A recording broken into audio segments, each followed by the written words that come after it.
There is a general misconception nowadays that, you see, when you are either born empathic or you are either born an evil person, especially if we are to take into account religion. Well, religion's purpose is to make you feel bad because if you don't feel bad, you won't be pleading for God's mercy. But who is this God other than the apex of narcissism? Because what else could it be that the God of love you have to actually fear them? Wasn't it love and fear that they are incompatible? It is either love or fear. So how can you fear the you know so-called God of love? I've seen for a long time God as a sign of narcissism because they are almighty, all knowledgeable, but no one can know the future, so they are not all knowledgeable, right? No one can know the future because the future hasn't happened. You can predict the future to a certain extent for ignorant people because they live in cycles and they have a tendency to repeat literally everything that they do, and everything that they do today most likely they will do in a few days as well. But even ignorance may wake up through certain levels of ignorance and become better and better humans. So even those are hard to predict over several years. So God cannot be all knowledgeable, right? God is one with creation, but I can't simply believe in God because God is nothing else but meaning. I prefer believing in the forces of creation and whatever they are, however they are. So if we are to go further into this, see, when a child is born, they are born simply like animals. The only way they live is fully in the sense of survival. Only survival matters to those. You'll very extremely rarely see children who are otherwise. See, when a child is born, they come into this world through the Muladhara, right? Through the portal chakra or the root chakra of their mothers. That is also correspondent to survival, and it is fully survival of the body. You will see at a child that they are incapable of societal survival. They don't have the such. If you look at children, they have a certain, we can't call it love in the sense of what we know nowadays. Most people confound love with a psychological state, an emotional state or psychological state. These are nothing else but things that represent attachment. If you love someone only mentally or emotionally, psychologically, that is nothing else but an attachment. That's why I always said I simply can't love someone because I love life. To love someone means to be attached to someone, and you simply disregard everything else. This is in a way the prerequisite for an obsession. Because only focusing on someone, you ignore the rest, you ignore the life in everything else. And that is a very superficial way to live and to also see life, right? Because if we look at things, there is life in everything and everyone. So why not love life as a whole? Why not be love? Because love ultimately is nothing else than an energy of life. It is a state of life in which everything is fluent and everything is interconnected. Love means that everything flows through you and you are interconnected with everything and the voices that the universe has.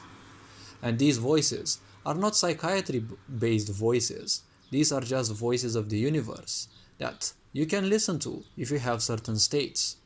This is how highly intuitive people are. Intuition means that you don't use your intellect. It bypasses your logics. It bypasses your intellect. You're just like a radio station that receives and just that. You don't know what you receive, but you know how to put it into practice. You don't know when to receive it. It's not that I want it right now. It will come when the time is right for it to come. When certain forces beyond you want that to come. And it's not that they will come or not because you're punished or because you're good or bad.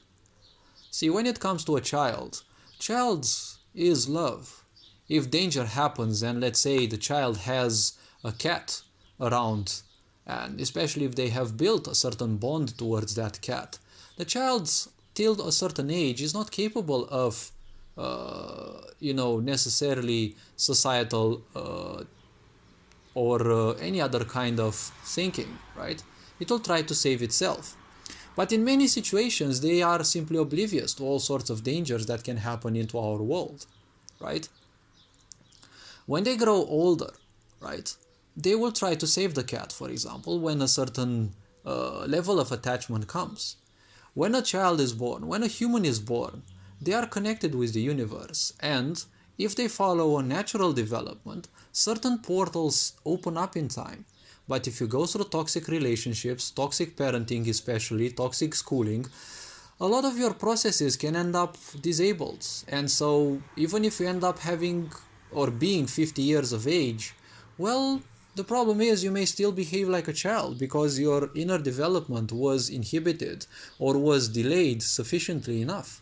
That's why you see a lot of people, they're 60, 70 years old, but they still have the mind of an adolescent, or worse, that of a child, right?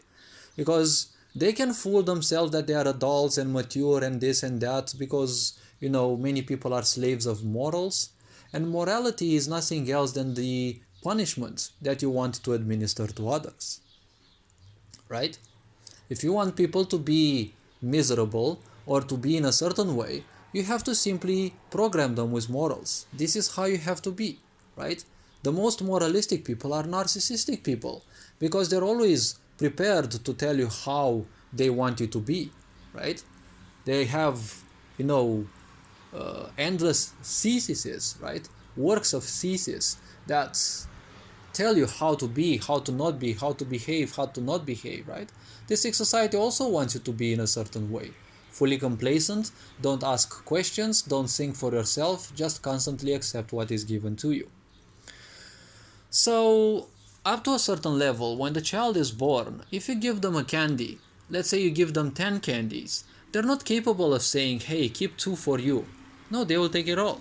If you take 1 from them, they are too attached to it and they will start crying because they feel that it is an injustice. As they will grow, they will, let's say, reach a level when sharing becomes available, and they will share.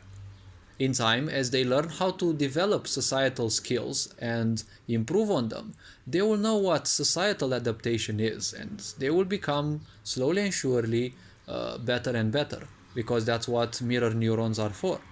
Replicating other people's behavior and learning from that. But if you have dumb parents who constantly abandon you, those mirror neurons are not going to do their job well, and you're going to end up a wreck, thinking and suffering from the fact that you are worthless, you're not worthy of other people's attention.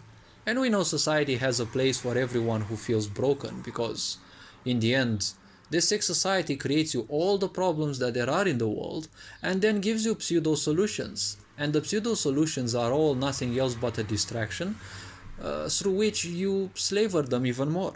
But it makes you feel nice and comfy because, well, this sick society has switched from the wounded masculine energy of stomping you and suppressing you like, the Middle Ages was, into the more modern wounded feminine energy where they are inviting you into their pains, right? They're inviting people into all sorts of pains and polemics and accepting this, invented genders, all sorts of problems, all sorts of pseudo solutions, like they were telling you in the pandemic, right? Use less water, don't turn on your heating because you're polluting the planet, kill all the cows because their farts pollute the air and the such, all sorts of these pseudo-scientific aspects, right? These are nothing else but more suffering caused to the world, and they're inviting you to do so, right? And they're making your world nice and comfy because the more you invest into that, the more of a prison you create around you, and, well, being your own energy, you're kind of oblivious to the prison that you're building with your own energy, right? So it's hard, that is why it is hard to escape from that. So this being said, it is bad to say that someone is born good or bad. Very few children are born empathic. Those children belong to what we can say a highly advanced and highly sensitive soul, right? Those always will need a certain level of care, a different care when taken into account, right, when raised. This being said, hopefully this video was introspective enough. Hopefully it raised a bit of awareness. You are appreciated. Take care. Feel free to view any other content on this channel. Take care. And this being said, Ferenc Board signing out.